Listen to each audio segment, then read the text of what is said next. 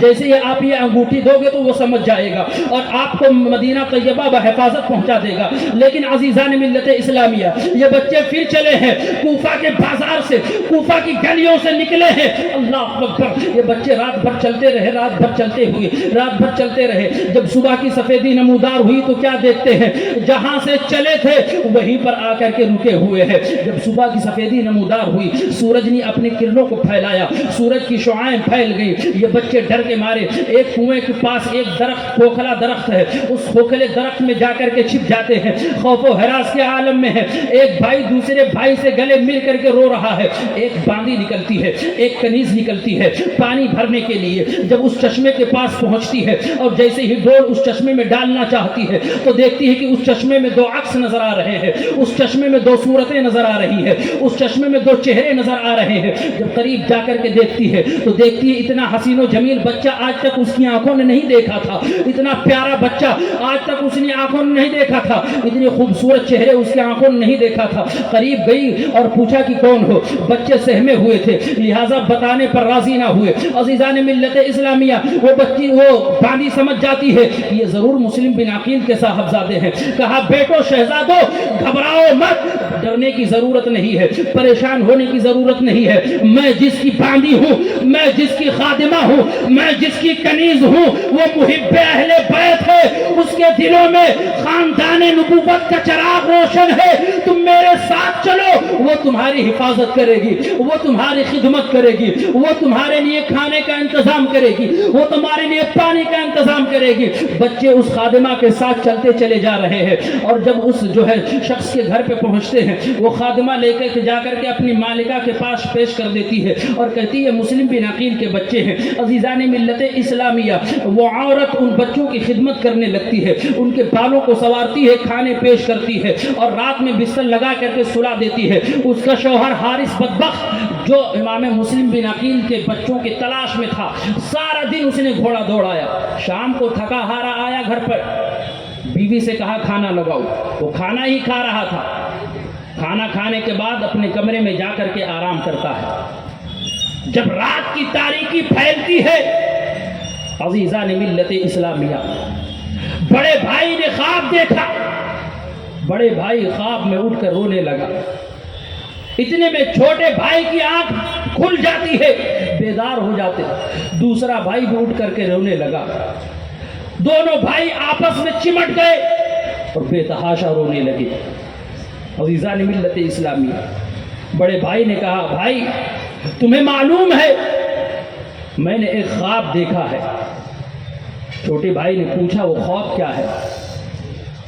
تو بڑے بھائی محمد نے کہا حضرت سیدہ کائنات سیدہ فاطمہ الزہرا سلام اللہ علیہا ہے، سیدہ خدیجہ الکبریٰ ہے، امام حسن کی ذات ہے، محمد الرسول اللہ کی ذات ہے، ان کے ساتھ ساتھ میرے بابا امام مسلم بن عقیل بھی ہیں۔ میرے آقا فرما رہے ہیں اے امام مسلم بن عقیل تم تو چلے آئے، جان سنیے میں چلا آیا ہوں، ان قریب میرے بیٹے بھی آنے ہی والے ہیں، تشریف لانے والے ہیں۔ عزیزان ملت اسلامیہ، دونوں بچے آپس میں چمٹ کر کے رونے لگے۔ جب رونے کی آواز پھیلتی ہے، حارث بدبخت کی آنکھ کھل جاتی ہے، حارث بدبخت اٹھتا ہے اور کہتا ہے اپنی بیوی سے بچوں کے رونے کی آوازیں کہاں سے آ رہی ہیں؟ بیوی محب اہل بیت تھی، پہلے تو اس نے بہانہ بنایا، پہلے تو اس نے ہیلہ اختیار کیا، لیکن عزیزان ملت اسلامیہ وہ بدبخت اٹھا اور ڈھونڈنے لگا، کان لگا کر کے سننے لگا یہ آوازیں کہاں سے آ رہی ہیں، یہ آوازوں کی کلکاریاں کہاں سے آ رہی ہیں۔ عزیزان ملت اسلامیہ گیا تو دیکھا دروازہ کھولا، دو بچے ہیں جن کے چہرے بہت حسین و جمیل ہیں، جن کی زلفیں بہت پیاری ہیں، جن کے چہرے سے نورانیت کی شعاعیں نکل رہی ہے۔ عزیزان ملت اسلامیہ پوچھا تم کون ہو؟ کیونکہ بچے اس گھر کو اپنا امان سمجھ چکے تھے، کہا ہم مسلم بن عقیل کے صاحبزادے ہیں۔ فوراً حارث بدبخت ان بچوں کو مارنے لگا اور مشقیں باندھ دی، زلفوں کو ایک دوسرے کے زلف سے باندھ دیا۔ فوراً بیوی پہنچتی ہے اور ہاتھ پکڑ لیتی ہے اور کہتی ہے بدبخت خدا کا خوف کر، کل میدان قیامت میں جب نبی کریم صلی اللہ علیہ وسلم کے سامنے پیشی ہوگی تو کیا جواب دے گا؟ اگر ان بچوں کے ساتھ تو اچھا سلوک نہیں کرے گا، ان بچوں کو زد و کوب کرے گا تو کل میدان قیامت میں مصطفیٰ کی شفاعت سے محروم کر دیا جائے گا۔ اللہ اکبر۔ لیکن اس کے سر پر دولت کا بخار تھا، دولت کا خمار تھا، اپنی بیوی کو دھکا دیا، اس کی بیوی جا کر کے دور گری، ان بچوں کو باندھ دیا، صبح کی سفیدی نمودار ہوئی، ان بچوں کو پکڑا اور گھسیٹتا ہوا دریائے فرات کی جانب لے کر کے رواں دواں ہوا۔ بیوی پھر پہنچی، شوہر کے قدم کو پکڑ لیتی ہے اور کہتی ہے خدا کا خوف کر، اگر تو ذرہ برابر تیرے دل میں ایمان ہے تو جس نبی کا کلمہ پڑھتا ہے اسی نبی کے نواسے ہیں، جس نبی کی امت میں ہے اسی نبی کے نواسے ہیں، خدا را ایسا نہ کرنا، خدا کے لیے ان بچوں کو چھوڑ دے، خدا کے لیے ان بچوں کے قتل سے باز آ جا، اللہ بھی تجھ سے راضی ہو جائے گا، اللہ کے رسول بھی تجھ سے راضی ہو جائیں گے۔ لیکن عزیزان ملت اسلامیہ، اس نے اپنی بیوی کی ایک نہ سنی اور بچوں کو گھسیٹتا ہوا دریائے فرات کے کنارے لے کر کے جاتا ہے. جب دریائے فرات پر پہنچا تو کہا کہ ہمیں پریشان کر دیا ہے. سارا دن جس کی تلاش و جستجو میں ادھر ادھر بھٹکتا رہا اور تم میرے گھر میں آرام فرماتے رہے. عزیزان ملت اسلامیہ, اور کہتا ہے کہ اب مرنے کے لیے تیار ہو جاؤ. میں تمہیں قتل کروں گا تو انعام و اکرام ملے گا, میں تمہیں قتل کروں گا تو مال و دولت ملے گی, میں تمہیں قتل کروں گا تو مجھے خزانہ ملے گا, میں تمہیں قتل کروں گا تو مجھے عہدہ ملے گا. بیوی ہانپتے ہوئے کانپتے ہوئے اپنے شوہر حارث بدبخت کے پاس پہنچتی ہے, کہتی ہے دولت کی لالچ سے باز آ جا. اگر تو ان کو چھوڑ دے گا, ان کی عزت کرے گا تو کل میدان قیامت نبی کی شفاعت ملے گی, کل میدان قیامت حضور کے ہاتھوں سے جام کوثر ملے گا, کل میدان قیامت تجھے جنت ملے گی, نبی کی شفاعت ملے گی. اب فیصلہ تیرے ہاتھ میں ہے, تو جنت کمانا چاہتا ہے یا جہنم کمانا چاہتا ہے, پتہ چل گیا. عزیزان ملت اسلامیہ, فوراً حارث بدبخت نے کسی کی ایک نہ سنی, کسی کی ایک نہ مانی, فوراً ایک بھائی کو پکڑتا ہے. میں نے کل کی تقریر میں بتایا تھا کہ تقریر کے بیچ میں براہ کرم نیاز تقسیم نہ کیا کریں, اختتام کے وقت آپ نیاز تقسیم کر دیں. درود شریف پڑھ لے. اللہم صلی علی سیدنا شفیعنا نبینا مولانا وملجانا محمد معدن الجود والکرم وعلی آلہ الکرام وابنہ الکریم وبارک وسلم. صلاۃ و سلام علیک یا رسول اللہ صلی اللہ علیہ وسلم. درود شریف یاد ہے؟ درود شریف یاد ہے آپ لوگوں کو؟ جس کو یاد ہے ذرا بلند آواز سے پڑھے. محمد وعلى آل محمد كما صليت على سيدنا إبراهيم وعلى آل إبراهيم إنك حميد مجيد. اللهم بارك على محمد وعلى آل محمد كما باركت على إبراهيم وعلى آل إبراهيم إنك حميد مجيد. عزیزان ملت اسلامیہ, بڑا بھائی سینہ سپر ہو کر کے سامنے کھڑا ہو گیا اور کہا اگر تجھے قتل ہی کرنا ہے تو مجھے قتل کر, اس لیے کہ میں چھوٹے بھائی کی شہادت نہیں دے سکتا. چھوٹے بھائی نے سینہ تان کر کے سامنے کھڑے ہو گیا اور آواز دی, کہا اگر تجھے قتل کرنا ہے تو مجھے قتل کر, میں بڑے بھائی کی موت نہیں دیکھ سکتا. عزیزان ملت اسلامیہ, دونوں بھائی سینہ تان کر کے کھڑے ہو گئے. اللہ اکبر کبیرہ, کہتے ہیں مجھے قتل کر. چھوٹا کہہ رہا ہے مجھے قتل کر. ایک آن میں تلوار چلی, حارث بدبخت نے تلوار چلایا اور دونوں بھائیوں کے سر کو تن سے جدا کر دیا. انا للہ و انا الیہ راجعون. اللہ اکبر. دونوں بھائیوں کے لاشوں کو نہر فرات میں پھینکا اور سروں کو ایک گٹھری میں, ایک تشت میں رکھا اور لے کر کے عبید اللہ ابن زیاد بدنہاد کے پاس لے کر کے چلنے لگا. عزیزان ملت اسلامیہ, آج میں آپ کے سامنے تاریخ پیش کر دینا چاہتا ہوں. جب حضرت عباس علمبردار رضی اللہ تعالیٰ عنہ دریائے فرات کے کنارے پہنچے تھے, ارے وہ عباس جس کو 500 سپہ سالار نہ روک سکے, دریائے فرات پر پہنچنے سے 500 سپاہی 500. جب حضرت عباس دریائے فرات کے کنارے پہنچے تو آپ نے پانی کو اٹھایا تھا اور پینا چاہا تھا. اپنے سواری گھوڑے سے بھی کہا تھا کہ گھوڑا پانی پی لے. گھوڑے نے اپنی زبان حال سے آواز دیا تھا, اے عباس علمبردار, میں محبان اہل بیت ہوں, میں امام حسین کا وفادار ہوں, وفادار, امام حسین کا غدار نہیں ہوں. جب تک خیمہ حسین میں پانی نہیں پہنچ سکتا تب تک میں پانی کا ایک قطرہ نہیں پیوں گا. اللہ اکبر. لیکن اس کی بنیادی وجہ کیا تھی؟ آخر اس کا معاملہ کیا تھا؟ میرے مولا عباس نے پانی کیوں نہیں پیا تھا؟ تو جس نہر فرات میں حضرت محمد اور ابراہیم کا خون ملا ہوا ہو, اس پانی کو حضرت عباس علمبردار کیسے پی سکتے ہیں؟ الغرض, حارث بدبخت ان دونوں شہزادوں کے سروں کو لیتا ہے, عبید اللہ ابن زیاد کے دربار میں لے گیا, پیش کر دیا. کہا عبید اللہ ابن زیاد, میں تمہارے دشمنوں کا سر لے کر کے آیا ہوں. کہا بدبخت, میرا دشمن کون ہے؟ کہا مسلم بن عقیل کے بچوں کا سر لے کر کے آیا ہوں. فوراً عبید اللہ ابن زیاد نے کہا, ارے بدنہاد, ارے نادان, تجھے ان کو قتل کرنے کے لیے کس نے کہا تھا؟ میں نے تو گرفتار کرنے کے لیے کہا تھا. اگر یزید نے ان کو زندہ طلب کر لیا تو پھر میرا کیا بنے گا؟ اللہ اکبر. فوراً اس حارث بدبخت کو عبید اللہ ابن زیاد کہتا ہے, اس بدنہاد کے سر کو تن سے جدا کر دیا جائے, اور حارث بدبخت کے سر کو تن سے جدا کر دیا جاتا ہے. دیکھیے, دنیا ہی میں اس نے جہنم بھی کما لیا, نہ خدا ہی ملا, نہ وصال سلم, نہ ادھر کا رہا نہ ادھر کا رہا. دنیا جہنم بھی کما لی، اہل بیت کی عداوت بھی کما لی، اور اپنی جان سے بھی ہاتھ دھو بیٹھا۔ یہ مصطفیٰ کے غداروں کا انجام ہوتا ہے، یہ اہل بیت مصطفیٰ کے غداروں کا انجام ہوتا ہے۔ عزیزان ملت اسلامیہ، دونوں بچے راہ حق میں اپنے گردن کو کٹا کر کے شہادت کا جام نوش کر لیتے ہیں۔ انا للہ و انا الیہ راجعون، اور دنیا والوں کو ایک پیغام دے دیتے ہیں کہ مرد حق باطل کے آگے مات کھا سکتے نہیں، سر کٹا سکتے ہیں لیکن سر جھکا سکتے نہیں۔ آج تک اسلام کو ہے فخر تیری ذات پر، جان دی بیعت نہ کی لیکن یزیدی ہاتھ، جان دی بیعت نہ کی لیکن یزیدی ہاتھ پر۔ عزیزان ملت اسلامیہ، یہ دونوں ننھے ننھے شہزادے بھی راہ حق میں شہادت کا جام نوش کر کے نبی کریم صلی اللہ علیہ وسلم کی بارگاہ میں پہنچ جاتے ہیں۔ ادھر امام عالی مقام رضی اللہ تعالیٰ عنہ، امام حسین علی جدہ وعلی علیہ السلام مکہ شریف سے کوفہ کی طرف ہجرت فرما چکے ہیں۔ آپ کا نورانی قافلہ ہے، آپ کو صحابہ نے روکنے کی کوشش کی، لاکھ جتن کیے، لاکھ کوشش کی، لیکن امام حسین علی جدہ وعلی علیہ السلام نہیں رکے۔ آپ نے اپنے قافلے کو رواں دواں کرنے کا حکم دیا۔ والی مکہ اور کوفہ کے گورنر نے، کوفے کے حاکم نے آپ کو روکنے کی کوشش کی، لیکن آپ نہیں رکے۔ کہا آخر اتنی ضد کیوں ہے، جانے کی وجہ کیا ہے، آخر ماجرا کیا ہے؟ امام حسین علی جدہ وعلی علیہ السلام نے ارشاد فرمایا، میں نے ایک خواب دیکھا ہے جس خواب کو مجھے حقیقت میں بدلنا ہے۔ لوگ پوچھنے لگے، اے امام حسین وہ خواب کیا ہے؟ میرے آقا امام حسین نے ارشاد فرمایا تھا، نہ آج تک میں نے اس خواب کو کسی سے بیان کیا ہے اور نہ اب بیان کروں گا۔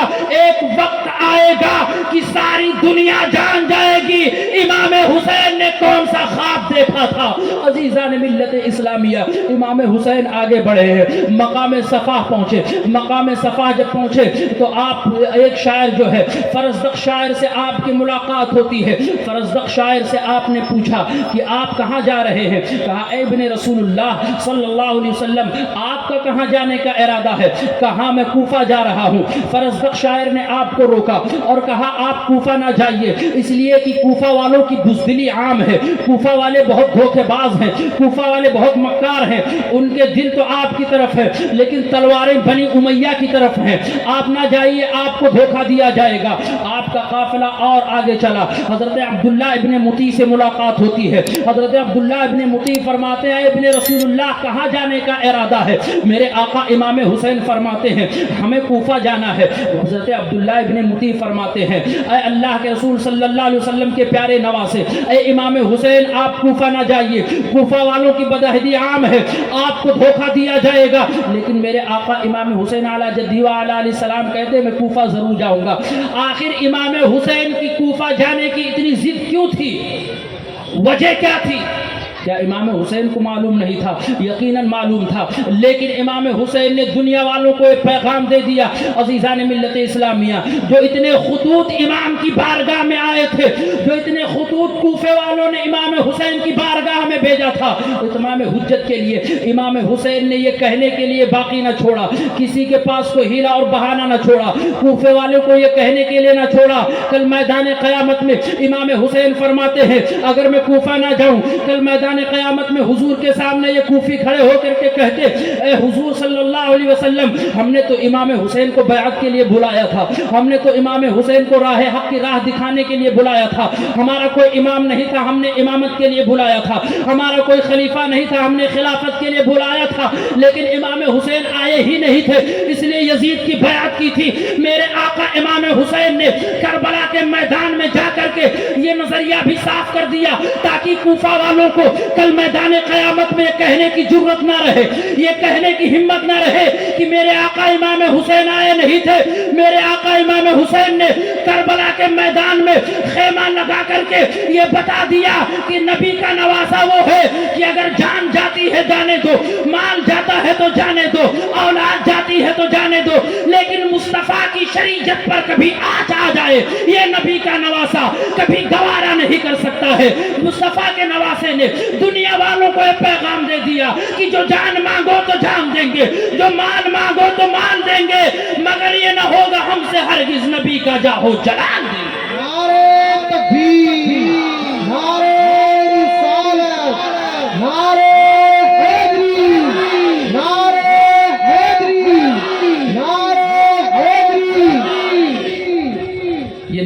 مقدمے سے لگنا چاہیے تھا۔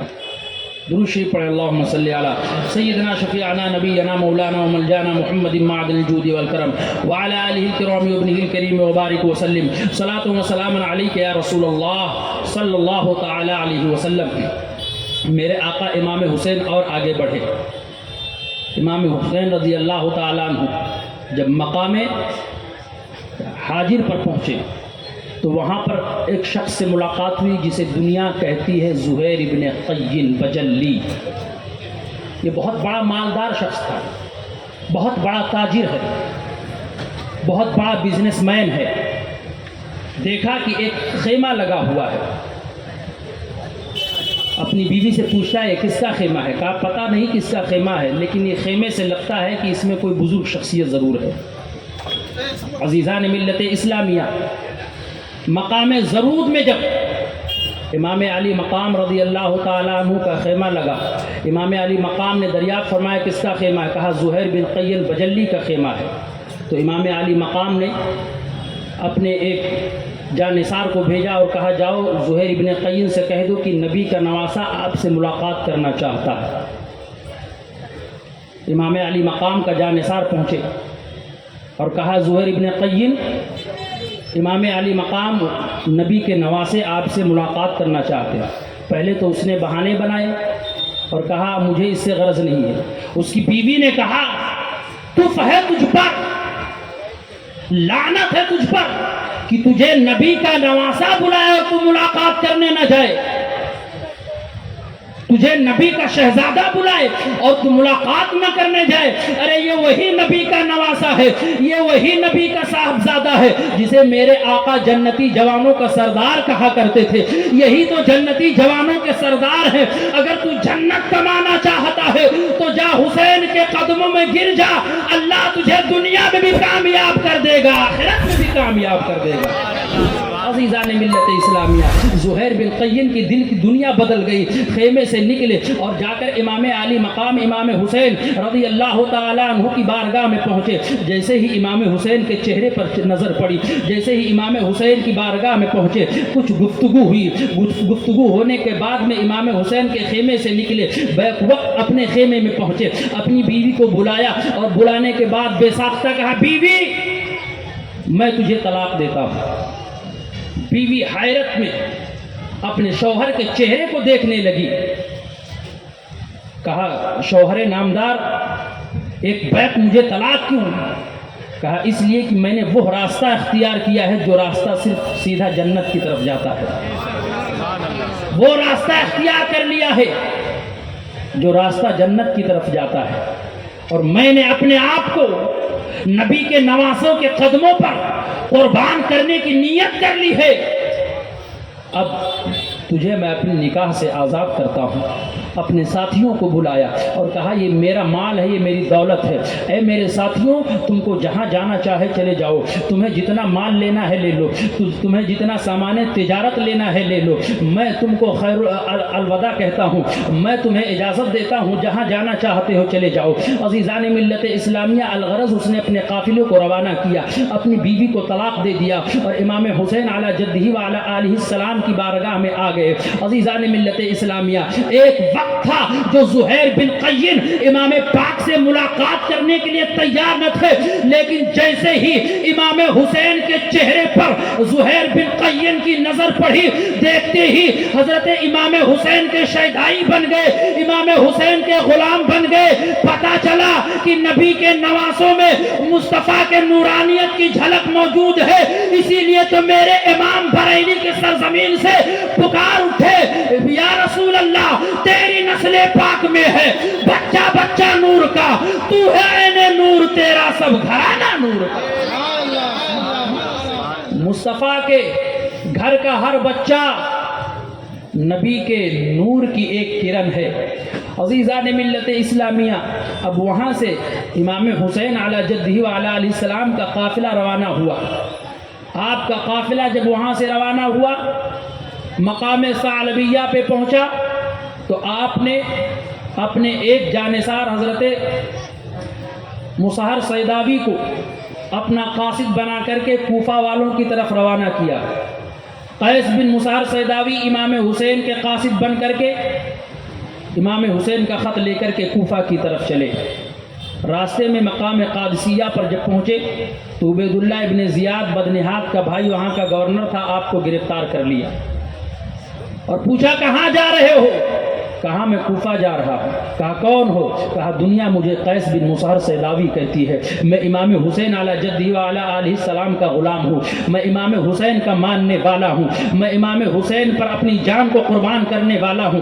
آپ کو گرفتار کر لیا گیا اور گرفتار کرنے کے بعد کہا گیا اگر تو اپنی جان کی امان چاہتا ہے، جان کو بچانا چاہتا ہے تو چھت پر چڑھ کر کے امام حسین کے خلاف تقریر کر، امام حسین کو برا بھلا کر، امام حسین کی شان میں گستاخی کر اور یزید کے نام کے خطبے پڑھ۔ عزیزان ملت اسلامیہ، پہلے تو حضرت قیس بن مسہر سیداوی نے کچھ نہ کہا، لیکن جب قادسیہ کے دارالامارہ پر چڑھ گئے تو آپ نے تقریر کرنی شروع کر دی اور کہا اے قادسیہ کے لوگوں، میری بات کو غور سے سنو، میں اس شخص کا جانثار ہوں، میں حسین ابن علی کا جانثار ہوں جس کے بابا سے افضل دنیا میں کسی کا بابا نہیں، جس کے نانا سے افضل دنیا میں کسی کا نانا نہیں، جس کے نانا سے افضل دنیا میں کسی کا نانا نہیں، جس کی ماں سے افضل دنیا میں کسی کی ماں نہیں، جس کی دادی سے افضل دنیا میں کسی کی دادی نہیں، جس کے چچا سے افضل دنیا میں کسی کا چچا نہیں، جس کے خاندان سے افضل دنیا میں کسی کا خاندان نہیں، ارے جس کے نانا سے افضل دنیا میں کسی کا نانا نہیں، میں اس شخص کا جانثار ہوں جسے دنیا خاتم الانبیاء محمد الرسول اللہ کہا کرتی ہے۔ اگر کامیابی کی ضمانت چاہتے ہو تو نبی کے نواسے پر اپنی جانوں کو قربان کر دو، نبی الانبیاء میدان محشر میں تمہاری شفاعت کریں گے۔ نعرہ حیدری، نعرہ حیدری۔ جب اتنا سنا عبید اللہ ابن زیاد بدنہاد کے بھائی نے تو فوراً وہاں سے حکم دیا اس شخص کی زبان خاموش کر دی جائے، اس شخص کے سر کو تن سے جدا کر دیا جائے۔ عزیزان ملت اسلامیہ، اہل بیت مصطفیٰ پر کس قدر مظالم کے پہاڑ توڑے گئے ہیں۔ آپ کو چھت سے گرا دیا گیا، آپ کی ہڈیاں چکنا چور ہو گئی، آپ شہادت کا جام نوش کر لیتے ہیں۔ انا للہ و انا الیہ راجعون۔ عزیزان ملت اسلامیہ، امام حسین علی جدہ و علی آلہ السلام کا قافلہ اور آگے بڑھا۔ جب قافلہ اور آگے بڑھا، قافلہ قصر بنی مقاتل میں پہنچا تو امام حسین علی جدہ و علی آلہ السلام نے دیکھا کہ 1000 کا لشکر جرار ہے جس کا سپہ سالار راستے کو بند کر کے نگہبانی کر رہا ہے، کوئی اس راستے سے گزرنے نہ پائے۔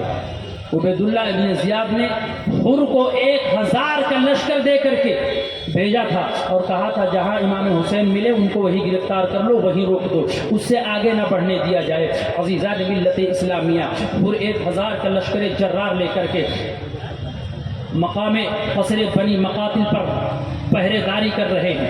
امام حسین علی جدہ و علی آلہ السلام کا قافلہ جب پہنچا، آپ کے قافلے کو روک دیا گیا۔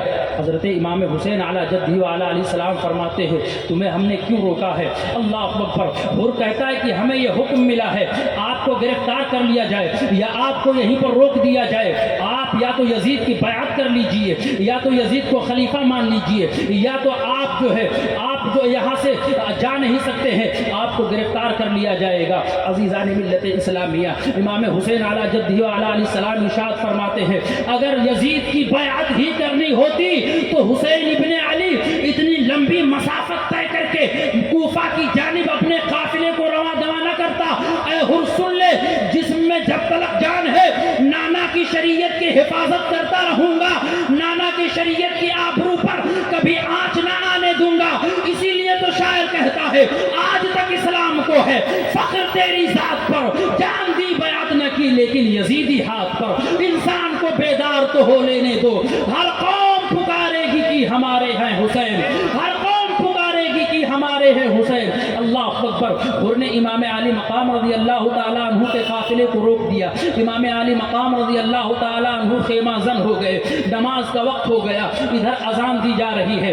حضرت امام علی مقام رضی اللہ تعالیٰ عنہ کے خیمے میں اذان دی جا رہی ہے، نماز ظہر کا وقت ہے۔ عزیزان ملت اسلامیہ، فوراً امام علی مقام نے ایک جانثار کو روانہ کیا اور حر سے پوچھا گیا اے حر بتاؤ تم اپنی الگ جماعت کرو گے یا میرے ساتھ نماز پڑھو گے؟ اے حر بتاؤ تم الگ جماعت کرو گے یا میری اقتدا میں نماز پڑھو گے؟ عزیزان ملت اسلامیہ، حر کہتا ہے آپ نماز پڑھائیں ہم آپ کی اقتدا میں نماز پڑھیں گے، آپ نماز پڑھائیں ہم آپ کے پیچھے نماز پڑھیں گے۔ عزیزان ملت اسلامیہ، میرے آقا امام حسین علیہ جدہ و علیہ السلام نماز کی امامت فرماتے ہیں۔ حضرت امام زین العابدین نے اذان پڑھی اور تکبیر پڑھی، میرے آقا امام حسین مصلی امامت پر ہیں، ادھر 1000 کا لشکر جرار بھی آپ کی امامت میں ہے، حضرت حر صف اول میں ہے، میرے آقا امام حسین کے پیچھے نماز پڑھ رہے ہیں، نماز پڑھ رہے ہیں، دل کی دنیا بدلتی جا رہی ہے۔ وہ حر جو امام حسین کے مقام و مرتبے سے ناواقفیت رکھتے تھے، اب نماز ظہر میں امام حسین کی اقتدا ہو رہی ہے، نماز امام حسین کے پیچھے پڑھ رہے ہیں، حر کے دل کی دنیا بدل رہی ہے، حر کے دل کی دنیا بدل رہی ہے۔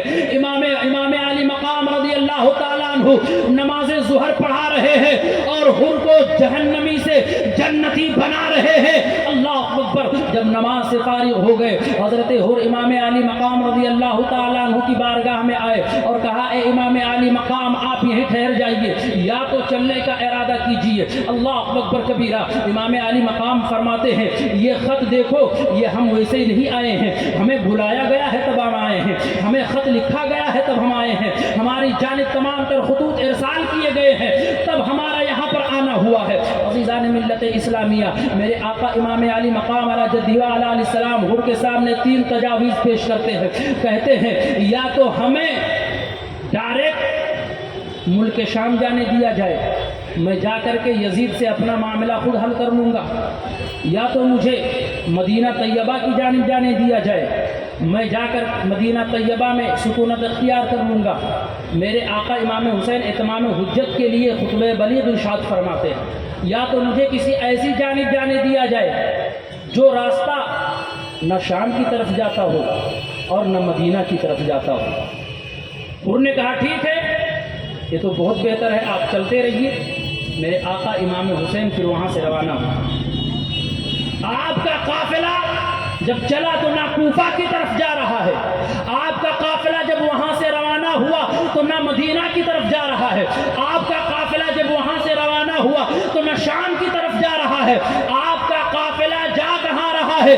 قافلہ چلتا رہا، شام کا وقت آ گیا۔ عزیزان ملت اسلامیہ، جب شام کا وقت ہوا تو آپ سواری ہی پر سوار ہیں، آپ کو نیند کی جھپکی آئی کا وقت آ گیا ہے۔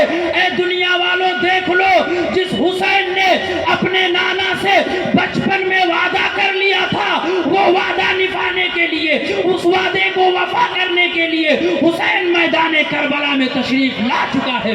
دنیا دیکھ لے، کوفے والے دیکھ لے کہ امام حسین تشریف لا چکے ہیں۔ عزیزان ملت اسلامیہ، امام علی مقام رضی اللہ تعالیٰ عنہ اپنے خیمے کو زن کرتے ہیں، ادھر امام علی مقام کا خیمہ ہے، ادھر دیکھا گیا امام علی مقام آ چکے ہیں تو آپ پر پانی بند کیا گیا، کھانا بند کیا گیا، آپ کے ساتھ بچے اور عورتوں کو ملا کر کے کل 72 نفوس قدسیہ ہے۔ نہر فرات پر پہرا لگا دیا گیا 500 سپاہیوں کے ساتھ، نہر فرات پر پہرا ہے۔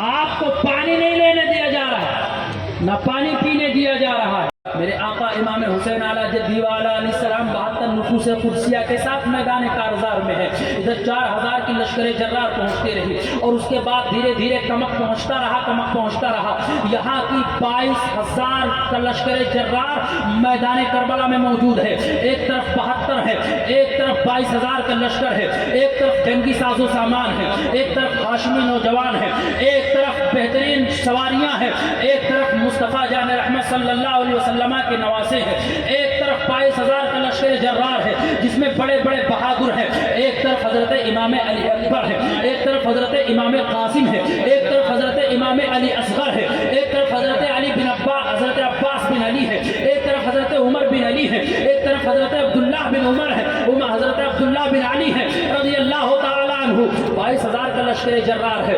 عزیزان ملت اسلامیہ، اب حضرت امام علی مقام اعلیٰ جدہ و اعلیٰ علیہ السلام عمر بن سعد کو اپنے پاس ملنے کے لیے بلاتے ہیں. عمر بن سعد نے کہا اب میں حضرت امام حسین کی ملاقات کے لیے جاؤں گا. جب امام علی مقام سے ملاقات ہوئی، عزیزان ملت اسلامیہ، میرے آقا امام حسین اعلیٰ جدہ و اعلیٰ علیہ السلام نے تجویز پیش کی اور کہا اے عمر بن سعد، میں جنگ کی نیت سے نہیں آیا ہوں، مجھے بلایا گیا تھا تو آیا ہوں. میری کچھ تجاویز ہے تیرے سامنے، تو ان کو قبول کر لے. میری تجویز یہ ہے کہ مجھے یا تو مدینہ طیبہ جانے دیا جائے یا جو ہے دمشق میں یزید کے پاس جانے دیا جائے. میں اپنا معاملہ خود جا کر کے حل کر لوں گا، یا تو مجھے کہیں